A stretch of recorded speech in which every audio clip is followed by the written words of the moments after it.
संसद में मेरे साथी रहे श्वेत मलिक जी, राष्ट्रीय मंत्री नरेंद्र सिंह रैना जी, हमारे वरिष्ठ साथी और पूर्व सांसद सुरेश चंदेल जी, जगमोहन सिंह राजू जी, हमारे पंजाब के जनरल शेख, सेवानिवृत्त आईएएस हमारे राजेंद्र मोहन सिंह चीना जी, मेरे वरिष्ठ साथी हरजीत सिंह संधू जी, सुशील शर्मा जी, बख्शीराम अरोड़ा जी, हमारे वरिष्ठ साथी मंजीत राय जी, गुरप्रताप सिंह टिक्का जी, मंच पर विराजमान सभी वरिष्ठ नेतागण और यहाँ इतनी बड़ी संख्या में, इतनी गर्मी में, इतने पूरी जोश के साथ, पूरे उत्साह के साथ एकत्र आए देवी और सज्जनों, मेरे नौजवान साथी और मीडिया और प्रिंट मीडिया के मेरे साथी, ये मेरा सौभाग्य है कि मुझे आज अमृतसर की पवित्र नगरी में आने का सौभाग्य मिला है, जहां सबसे पहले तो मैं हरमंदिर साहिब में अपना शीश झुकाता हूं और नमन करके अपनी बात को प्रारंभ करता हूं। मैं माता दुर्गाना को और हमारे भगवान वाल्मीकि को भी नमन करके अपनी बात को प्रारंभ करता हूं। मुझे खुशी है कि हमारे सिख गुरुओं ने नहीं सिर्फ पंजाब में, नहीं सिर्फ देश में, बल्कि दुनिया में राष्ट्रभक्ति का संदेश और समानता का संदेश पहुंचाने का काम किया है।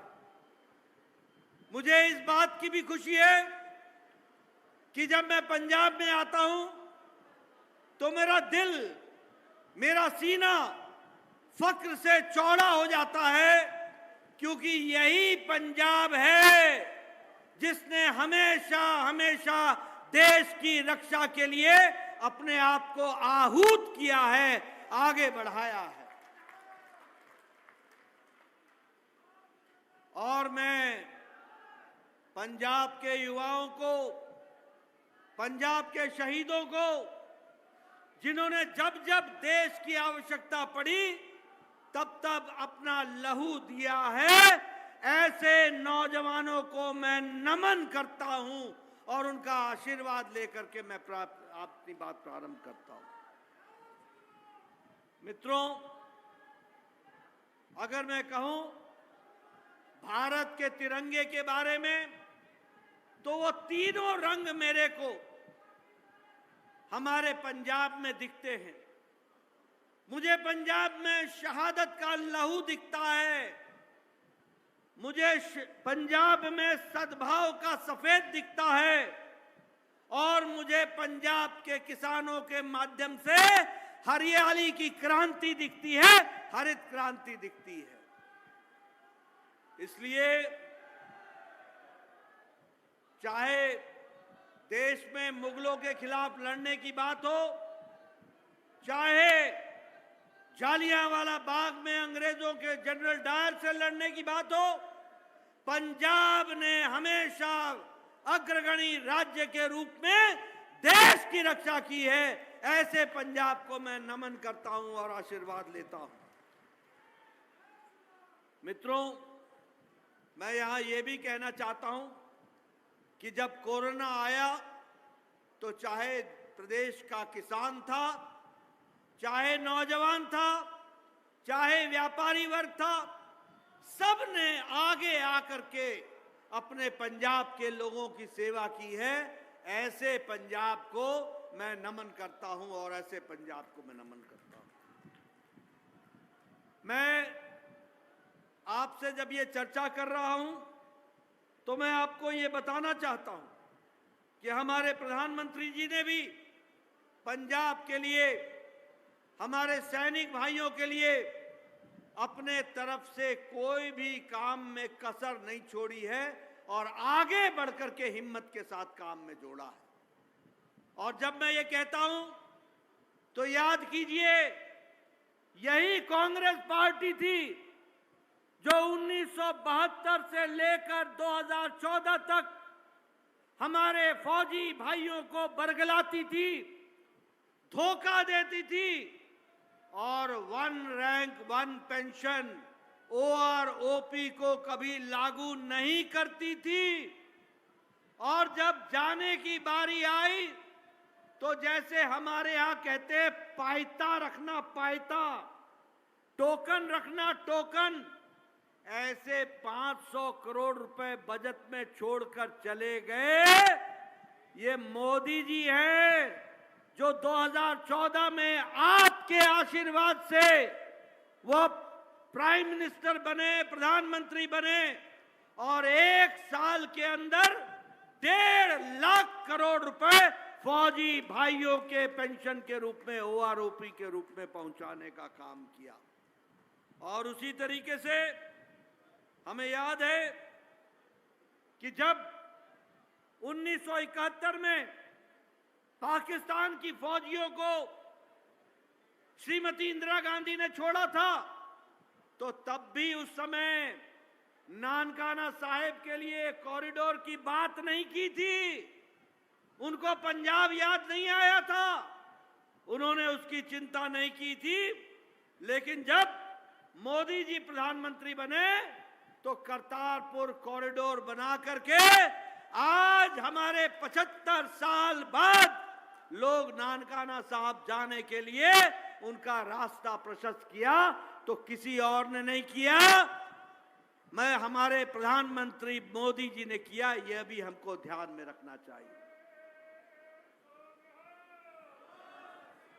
मैं यहां यह भी बताना चाहता हूं, ये कांग्रेसी भाई जब मिलेंगे तो इनसे पूछना, ये आम आदमी पार्टी वाले कट्टर बेईमान, इनसे पूछना कि तुमको सिटीजन अमेंडमेंट एक्ट से क्या तकलीफ है, क्या दिक्कत है। जब लोग हमारे सिख भाई अफगानिस्तान में प्रताड़ित हो रहे थे, उस समय कोई नहीं आया था।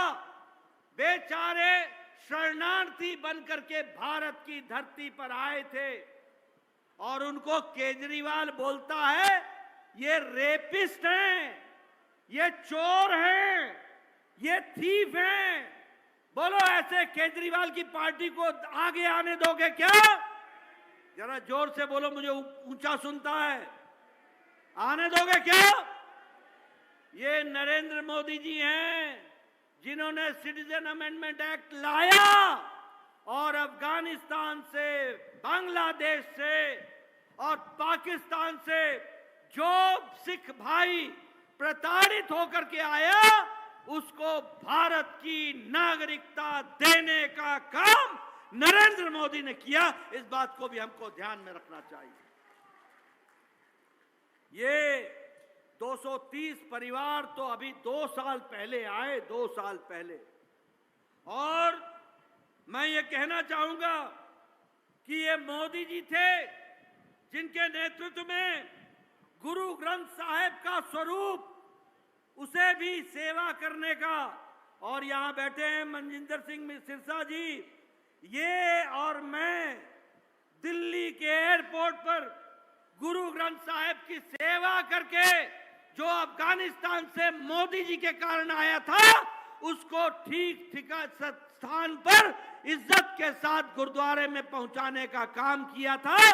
तो वो हमारी पार्टी ने किया, हमारे लोगों ने किया है।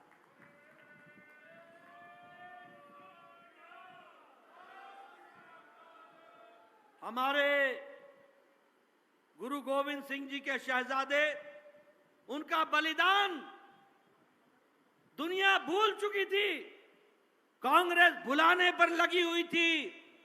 देश को मालूम नहीं था कि देश की आजादी के लिए हमारे शहजादों ने किस तरीके से बलिदान दिया, किस तरीके से गुरु गोविंद सिंह ने देश की रक्षा के लिए एक नहीं अपने दोनों सपूतों का बलिदान देखा। अगर उनको भी वीर बाल दिवस के रूप में देश और दुनिया में पहुंचाने का काम किया तो किसी और ने नहीं किया, नरेंद्र मोदी प्रधानमंत्री जी ने किया। इसको हमको ध्यान में रखना चाहिए। मित्रों, मैं यहां आपके सामने यह भी बताना चाहता हूं कि पहले भी 200 साला प्रकाश पर्व मनाया गया, 300 साला पर्व मनाया गया, लेकिन गुरु नानक जी का 550वां पर्व और गुरु गोविंद सिंह जी का 350वां प्रकाश पर्व, इसको जितने धूमधाम से भारत सरकार ने मनाया ऐसा कभी नहीं हुआ था। इसको भी हमको ध्यान में रखना चाहिए। इसलिए मित्रों, हर दृष्टि से एक अच्छा काम करने का काम और सिख भाइयों के बलिदान को याद करने का काम अगर किसी ने किया है तो प्रधानमंत्री नरेंद्र मोदी जी ने किया है। मैं यहां यह भी बताना चाहता हूं, हमारे तरनजीत सिंह संधू जी जो बहुत बड़े हमारे विदेश के सचिव रहे और जिन्होंने दुनिया में अपना नाम स्थापित किया है, इनसे पूछिए, इनके 40 साल के करियर में अगर भारत के डंका बजा है तो तब बजा जब भारत का प्रधानमंत्री नरेंद्र मोदी बना। मैं यहां आप संधू जी से मिलेंगे तो आप इनसे पूछिएगा किस तरीके से आज जब अमेरिका की अर्थनीति डगमगा रही है, हमारे सचिव रहे विदेश सचिव और अमेरिका में एम्बेसडर रहे तरनजीत सिंह संधू जी, मैं ठीक बोल रहा हूं? इनसे पूछिए, अमेरिका की अर्थनीति डगमगा रही है, यूरोप के देशों की अर्थनीति डगमगा रही है, रशिया पीछे जा रहा है, चाइना पीछे जा रहा है, जापान की अर्थनीति डमाडोल हो रही है। और ऐसे में भारत के यशस्वी प्रधानमंत्री मोदी जी के नेतृत्व में भारत 11वें नंबर से छलांग लगाकर 5वें नंबर की अर्थव्यवस्था बन रही है, 5वें नंबर की अर्थव्यवस्था। और हमारे तरनजीत सिंह जी को, संधू जी को चुनाव जिताइए, हमारे बन्ना जी को चुनाव जिताइए और की अर्थव्यवस्था बन जाएगा।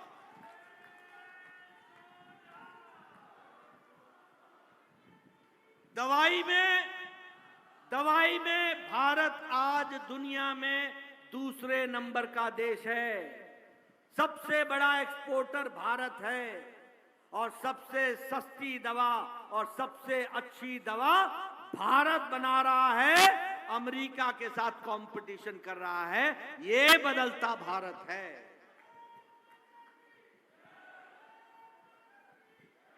केमिकल्स में और पेट्रोकेमिकल्स में भारत का निर्यात, भारत का एक्सपोर्ट 106% बढ़ गया है। हमारे दवाइयों में 138% बढ़ गया है। स्टील में भारत दूसरे नंबर का देश हो गया है, दूसरे नंबर का देश। ऑटोमोबाइल में, गाड़ियों में हम जापान की गाड़ियां सुनते थे, डैटसन, टोयोटा, हम सुनते थे अमेरिका की गाड़ियां प्लीमथ, हम सुनते थे हमारे अन्य गाड़ियां और जर्मनी की गाड़ियां वोक्सवैगन। आज आपको जानकर खुशी होगी कि भारत दुनिया में ऑटोमोबाइल इंडस्ट्री और मार्केट में जापान को पछाड़कर तीसरे नंबर का ऑटोमोबाइल मार्केट बन गया। ऑटोमोबाइल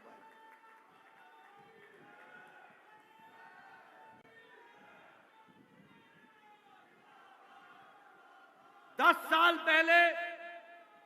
साल पहले जो आपके हाथ में मोबाइल है उसमें लिखा होता था मेड इन चाइना, उस पे लिखा होता था मेड इन कोरिया, उस पे लिखा होता था मेड इन ताइवान। आज अपना मोबाइल निकाल के देखो, चाहे ओप्पो हो चाहे एप्पल हो, उस पे लिखा होगा मेड इन इंडिया। आज 97% मोबाइल भारत बना रहा है, भारत बना रहा है। ये बदलता भारत है। बोलो, मैं जरा हां करके बोलो, मोदी जी के नेतृत्व में देश आगे बढ़ा है कि नहीं बढ़ा है? इधर से आवाज आनी चाहिए, बढ़ा कि नहीं बढ़ा? मजबूत हुआ कि नहीं हुआ? एक समय में आपने मजबूर राज्य देखा, कमजोर राज्य देखा। आतंकवादी हमला करते थे और आतंकवादी हमला करते थे और दिल्ली दरबार पाकिस्तान को डोजियर भेजता था, डोजियर। आज भारत का बदलता परिवेश है कि अगर पाकिस्तान उरी की घटना करता है, अगर पाकिस्तान पुलवामा की घटना करता है, तो भारत 10 दिन के अंदर सर्जिकल स्ट्राइक करता है, एयर स्ट्राइक करता है और घर में घुसकर मारता है। यह परिस्थिति आकर के खड़ी हुई है। एक समय था जब कश्मीर के अलगाववादी को भारत के प्रधानमंत्री दफ्तर में बिरयानी खिला करके उनके साथ वार्ता करते थे, वार्ता, समझौता। ये प्रधानमंत्री मोदी जी आए और आज धारा 370 कश्मीर से धाराशाही हो गई और संविधान में कश्मीर भारत के अभिन्न अंग के साथ एक देश में एक निशान, एक विधान, एक प्रधान बना करके रख दिया। ये भी हमको ध्यान में रखना चाहिए। आज पुलवामा में ये आए हैं नरेंद्र सिंह रैना, इनसे पूछो। आज पुलवामा में, सोपोर में रिकॉर्ड वोटिंग हो रही है, रिकॉर्ड वोटिंग। और श्रीनगर के लोग भी प्रजातंत्र के त्योहार में अपने आप को आगे बढ़ा रहे हैं। ये नरेंद्र मोदी जी का नेतृत्व है, इसको हमको समझना चाहिए। मैं ज्यादा लंबी बात नहीं करूंगा, लेकिन आपको बताना चाहूंगा कि मोदी जी के नेतृत्व में गांव, गरीब, वंचित, पीड़ित, शोषित, दलित, युवा, किसान, इनको किसी ने अगर ताकत दी है तो प्रधानमंत्री मोदी जी ने ताकत दी, उनकी नीतियों ने ताकत दी। आप बताइए 2 लाख गांवों को, मेरे नौजवान मेरी बात सुनना, 2 लाख गांवों को मोदी जी ने ऑप्टिकल फाइबर से जोड़ दिया है। ऑप्टिकल फाइबर बिछ गए हैं और 2 लाख गांव कॉमन सर्विस सेंटर से जुड़ गया है। भैया ये जाओ, जरा सा रुक जाओ, मेरी बात सुन लो। कॉमन सर्विस सेंटर से जुड़ गया है। आज तरन तारण के गांव से भी आप कॉमन सर्विस सेंटर से मेरा नौजवान पता कर सकता है कि उसका गंधम दुनिया के किस मंडी में किस भाव बिक रहा है। देश नहीं, दुनिया में उसका फ्लोरिकल्चर किस भाव से, किस दुनिया में, किस मंडी में बिक रहा है। और हमारा नौजवान वो यह पता लगा सकता है कि वह दुनिया की किस यूनिवर्सिटी में अपना दाखिला ले सकता है और वहीं गांव से वो एप्लीकेशन भर के अपना वहां पर काम कर सकता है। बताइए ये बदलता भारत है कि नहीं है? है कि नहीं है? अब मैं आपको बोलता हूं, इन कांग्रेसी भाइयों से पूछना और ये आम आदमी पार्टी से भी पूछना। ये बोलते थे मोदी जानता नहीं है, भारत अनपढ़ है, ये डिजिटल इंडिया क्या करेगा, ये डिजिटल लेके क्या करेंगे। मोदी नहीं, कांग्रेसी और आम आदमी पार्टी नहीं जानते थे। मोदी भारत के सामर्थ्य को जानता था और जानते हैं। मोदी जी जानते हैं। और आज देखो बदलता भारत। आप जाओ अमृतसर के बाजार में, आपको सब्जी वाले की दुकान में भी QR कोड मिलेगा और डिजिटल ट्रांजैक्शन करता हुआ मिलेगा। यह बदलता भारत है। आज दुनिया का 40% डिजिटल ट्रांजैक्शन भारत में हो रहा है। डिजिटल ट्रांजैक्शन भारत में। बोलो बदलता भारत है कि नहीं है? जरा जोर से बोलो, बदलता भारत है कि नहीं है? ये बैठे हैं यहाँ सब लोग, ये सब एक्स एमएलए एक्स एमपी रहे हैं। इनसे पूछो, मैं 1993 में एमएलए बन गया था। मेरे इलाके में मेरा वीडियो आके बोलता था, नड्डा साहब आपको एक खुशखबरी सुनानी है। मैं बोलता था सुना पाई, क्या खुशखबरी हैगी, दसो मैनू भी दसो। बोलता तुहानू एक पंचायत से 2 इंदिरा आवास योजना घर मिले ने, बोलो किनू देइए। मैं बोलता था भरावा तू ही रख ले, मैं की करूंगा, 100 बीमार 1 अनार, मैं की करूंगा, मैं क्या करूंगा उसका। दो इंदिरा आवास योजना में घर मिलते थे 2। आज मोदी जी ने 4 करोड़ घर बना दिए, 4 करोड़ घर, 4 करोड़। और कैसे घर बनाए, एक एक पंचायत में 50-50, 60-60 घर बने। ड्राइंग रूम, बेडरूम, किचन में सिलेंडर, टॉयलेट, कोर्टयार्ड। और एक बात और मैं बता दूं, एक खुशखबरी सुन लेना मेरे भाइयों, ये आपके लिए भी है। आने वाले समय में आप तरनजीत सिंह संधू जी को चुनाव जिताओ और मन्ना जी को चुनाव जिताओ, मनजीत सिंह जी को, और देखो मोदी जी अगले 3 साल में 3 करोड़ नए घर बनाएंगे, 3 करोड़ नए घर। कोई भी कच्चे छत के नीचे नहीं रहेगा, सब पक्के छत के नीचे रहेंगे, ये काम होगा। और मैं एक बात और बता दूं कि आपका अगले 5 साल में, सुन लेना मेरी बात कान खोल करके और ध्यान से, अगले 5 साल में आपका बिजली का बिल 0 हो जाएगा, 0। एक नई स्कीम आ रही है, उसका नाम है प्रधानमंत्री सूर्य घर मुफ्त बिजली योजना। सरकार के तरफ से हर घर के छत पर सौर ऊर्जा लगेगी, सौर ऊर्जा, सोलर एनर्जी लगेगा, वो लगेगा उसका, और आपके घर के बिजली का खर्चा उस सोलर एनर्जी से चलेगा, सौर ऊर्जा से। जो आपके बिजली खर्च नहीं होगी वह ग्रिड में चली जाएगी, और ग्रिड जब उसको खर्च करेगा तो उतना यूनिट का पैसा आपके घर में पहुंच जाएगा, आमदनी का साधन हो जाएगा। बोलो ये बदलता भारत है कि नहीं है? बदला हुआ भारत है कि नहीं है? तरनजीत सिंह जी को भेजना है कि नहीं भेजना है? मन्ना जी को भेजना है कि नहीं भेजना है? ये समय की आवश्यकता है। यहां हमारे मनजिंदर सिंह सिरसा जी बैठे हैं, ये लंबे समय से विधायक रहे, हमारे बाकी लोग भी, श्वेत मलिक एमपी रहे, मैं स्वास्थ्य मंत्री था। मेरे को ये चिट्ठी लिखते थे, नड्डा जी मेरे इलाके च एक बंदा हैगा, उन्हें कैंसर हो गया है, ओदा हार्ट दा ऑपरेशन होना है, नवा वैल्व पैना हैगा, 2 लाख रुपये खर्च होंगे, 3 लाख रुपये खर्च होंगे। मैं इन्हों 1.5 लाख देंदा था, 2 मंगो तो 1 देंदा था, 1.5 मंगो तो 75 देंदा था, 3 मंगो तो 1.5 देंदा था, बाकी जनता जनार्दन से इकट्ठा करते थे। मोदी जी ने बोले नहीं, बड़ा सोच बड़ा, और मोदी जी आयुष्मान भारत लेकर के आए, और आज 10 करोड़ 74 लाख परिवार, 50 करोड़ लोग, मेरे पत्रकार बंधु नोट कर लेना मेरे आंकड़े, 50 करोड़ लोग। और कौन है ये गरीब लोग?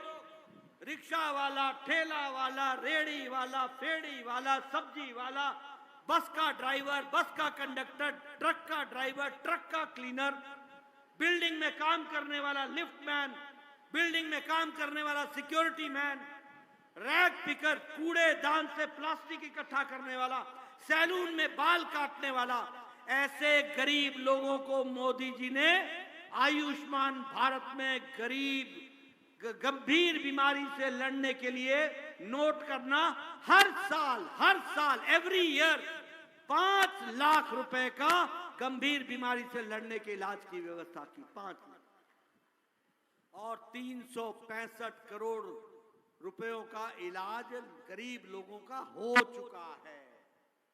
अब सुनना, एक और खुशखबरी सुना रहा हूं आपको। तरनजीत सिंह संधू जी को और मान जी को जिता देना।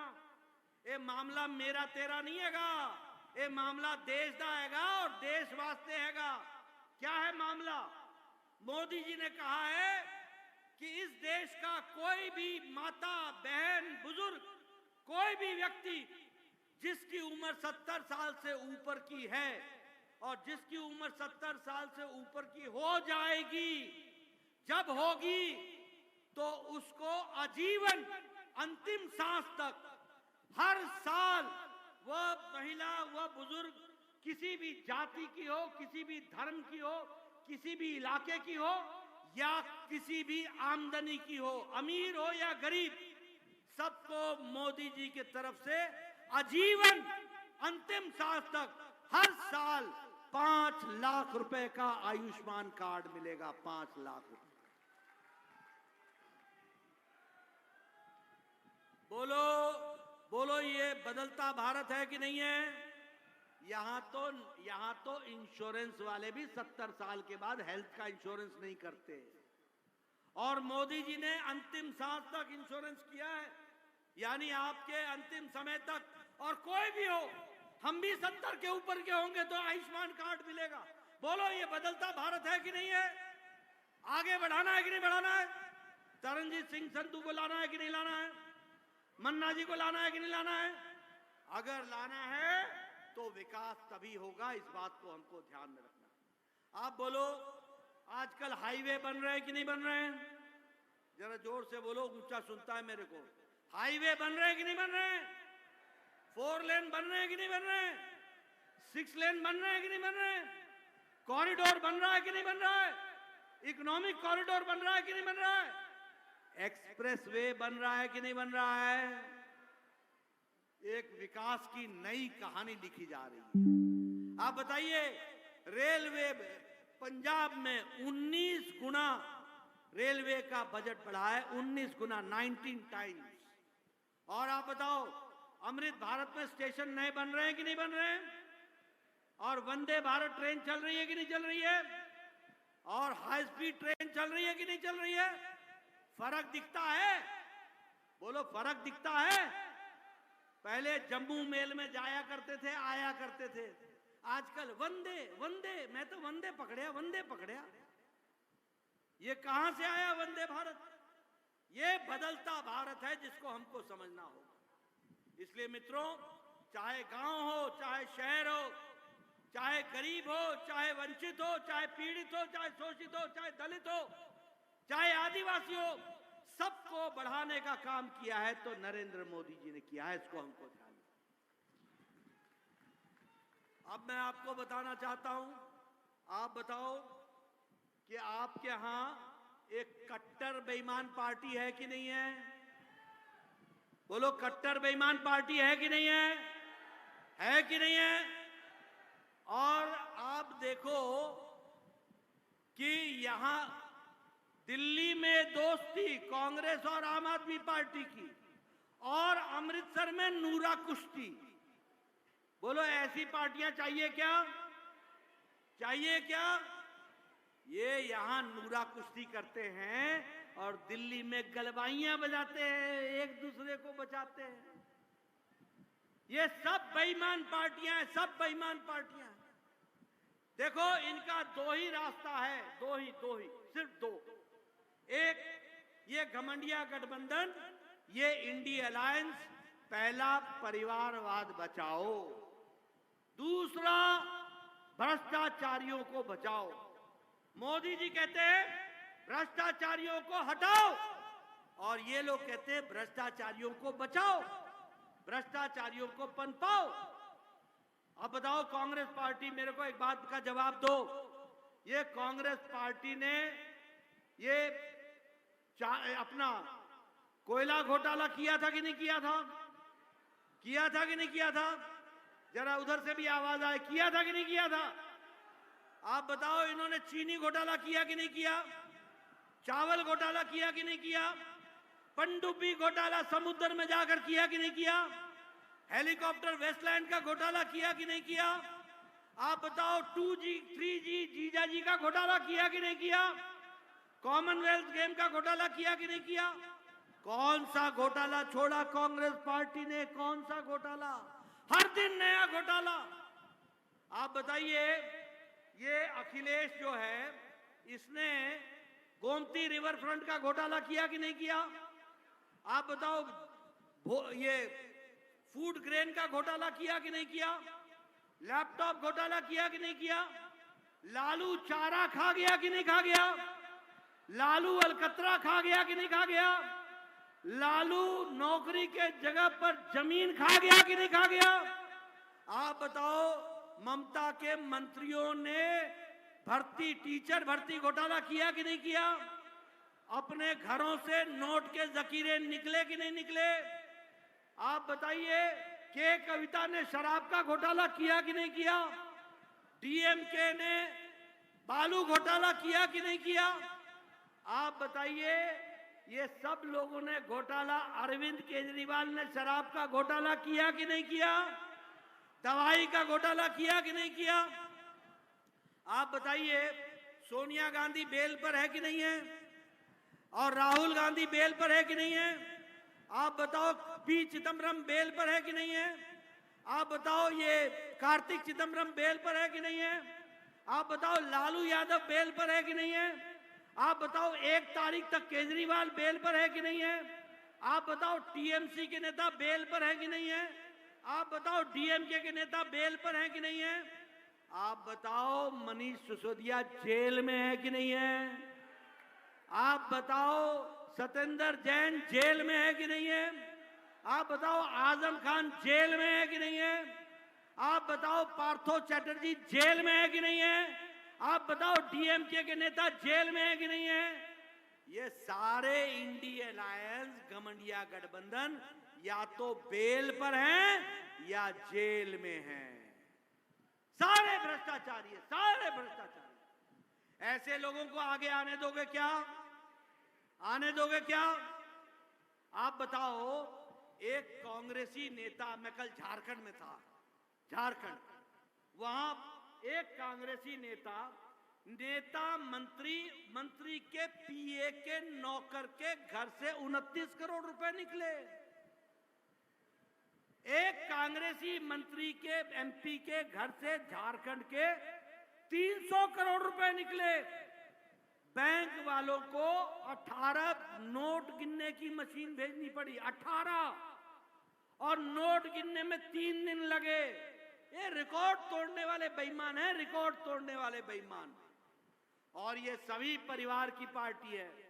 फरूक अब्दुल्ला को उमर अब्दुल्ला चाहिए, मुफ्ती साहब को महबूबा चाहिए थी, हमारे बादल साहब के सुखबीर बादल, चौटाला परिवार, अखिलेश, लालू, राबड़ी, तेजस्वी, तेज प्रताप, रुक्मणी, बीसा, ये सब परिवार, ये ममता, अभिषेक, ये उद्धव ठाकरे, आदित्य ठाकरे, ये शरद पवार, ये सुप्रिया सुले, ये करुणानिधि, उदयनिधि स्टालिन, ये सब परिवार की पार्टियां हैं। बोलो, ऐसी परिवार की पार्टियों को आगे आने दोगे क्या? जरा जोर से बोलो, आने दोगे क्या? मित्रों, ये सबको आपसे कोई लेना देना नहीं है। ये सब अपने परिवारों को बचाने में लगे हैं और भ्रष्टाचार को पोषने में लगे हैं, उसका पोषण करने में लगे हैं। ऐसे हैं ये लोग। अब मैं एक बात और बता दूं, हमारे पंजाब में बड़ी संख्या में दलित भाई हैं। ये कांग्रेसी लोग दलितों के आरक्षण पर डाका डालना चाहते हैं, डाका डालना चाहते हैं। इन्होंने धर्म के आधार पर मुस्लिम आरक्षण लगाकर हमारे दलित भाई, हमारे आदिवासी भाई, हमारे ओबीसी भाई, हमारे पिछड़ा भाई, इनके आरक्षण रिजर्वेशन पर डाका डालना चाहते हैं, डाका। बोलो, डाका डालने दोगे क्या? डाका डालने दोगे? मोदी जी ने साफ कहा है, जब तक मोदी है किसी का भी हिस्सा जाने नहीं दूंगा, दलितों का हिस्सा वहीं रहेगा और उनका आशीर्वाद मिलेगा, इस बात को कहा गया है। लेकिन ये कांग्रेसी किस तरीके से काम करते हैं वो आपके ध्यान में आता है। मित्रों, पहले एक ऐसी सरकार थी जो दिल्ली दरबार में पंजाब के लोग जाकर के मत्था टेकते थे। अब ऐसी सरकार आई है मान की, जो शीश महल में जाकर मत्था टेकता है, शीश महल में। और आप बताइए, मैं ये आपसे पूछना चाहता हूं कि बताइए, ये आम आदमी पार्टी ने पंजाब को बर्बाद किया कि नहीं किया? किया कि नहीं किया? आप देखो, ये कहते थे महिला सम्मान करेंगे, महिला सम्मान। एक मुख्यमंत्री ने के घर में महिला पिट गई और एक मंत्री अश्लील हरकत करते हुए उसका भी वीडियो वायरल हुआ। ये है आम आदमी पार्टी की करतूत। बोलिए, ऐसे लोगों को आगे आने दोगे क्या? आप बताइए। ये हर दृष्टि से पंजाब को मुसीबत में धकेलने का काम कर रहे हैं, हर तरीके से। आप बताइए, आज यहां से व्यापारी पलायन कर रहा है कि नहीं कर रहा है? माइग्रेट कर रहा है कि नहीं कर रहा है? इंडस्ट्री छोड़ के जा रहा है कि नहीं जा रहा है? विकास रुका है कि नहीं कर रहा है? आप तरनजीत सिंह संधू जी को चुनाव जिताओ, मन्ना जी को चुनाव जिताओ, मैं आपको विश्वास दिलाता हूं पंजाब फिर से आबाद होगा और विकास की ओर चलेगा। उसको हम लोग ताकत देंगे। और मैं आपका ज्यादा समय नहीं लूंगा। मैं तरनजीत सिंह संधू जी के बारे में आपको बताना चाहता हूं। पहले तो मैं मन्ना जी के बारे में बताना चाहता हूं। मन्ना जी बॉर्डर पर रहने वाले देश के राष्ट्रभक्त हैं और जब तक ये हैं, देश की सुरक्षा में कोई कसर नहीं आने देंगे। पार्लियामेंट में आपकी आवाज को अच्छे से उठाया जाएगा और मोदी जी के नेतृत्व में उसको हम पूरा करेंगे। लेकिन इसके साथ साथ मैं तरनजीत सिंह संधू जी के बारे में आपको बताना चाहता हूं। आप बड़े खुशनसीब हैं कि मोदी जी ने तरनजीत सिंह संधू जी को प्रत्याशी बनाया है। इनके आने से मैं आपको विश्वास दिलाता हूं, अमृतसर पंजाब का सबसे डेवलप्ड सिटी होगी और सबसे विकसित रूप में आगे जाएगी। इस बात का मैं आपको विश्वास दिलाता हूं। जितना इनका ज्ञान है, जितना इनका रसूख है और जितना प्रधानमंत्री जी का आशीर्वाद है, अमृतसर फर्स्ट हमेशा हर चीज में आगे रहेगा और अमृतसर की तस्वीर और तकदीर बदल दी जाएगी। इस बात का मैं आपको विश्वास दिलाना चाहता हूं। बोलिए, आपका आशीर्वाद मिलेगा ना? जरा इधर से भी आवाज आ जाए, आशीर्वाद मिलेगा ना? मिलेगा ना? आपने मेरी बात बहुत शांतिपूर्ण ढंग से सुनी। आपका बहुत बहुत धन्यवाद। जय भारत, जय पंजाब।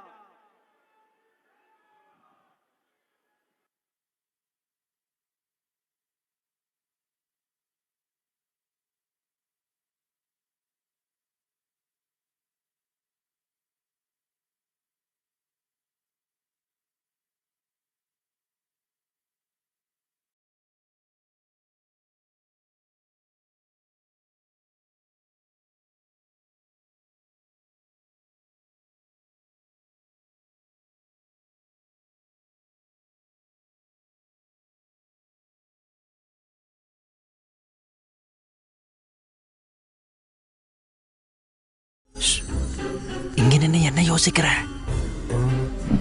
எப்படி எடுக்கிறதுன்னு யோசிக்கிறேன். இப்படி எடுத்தா போச்சு.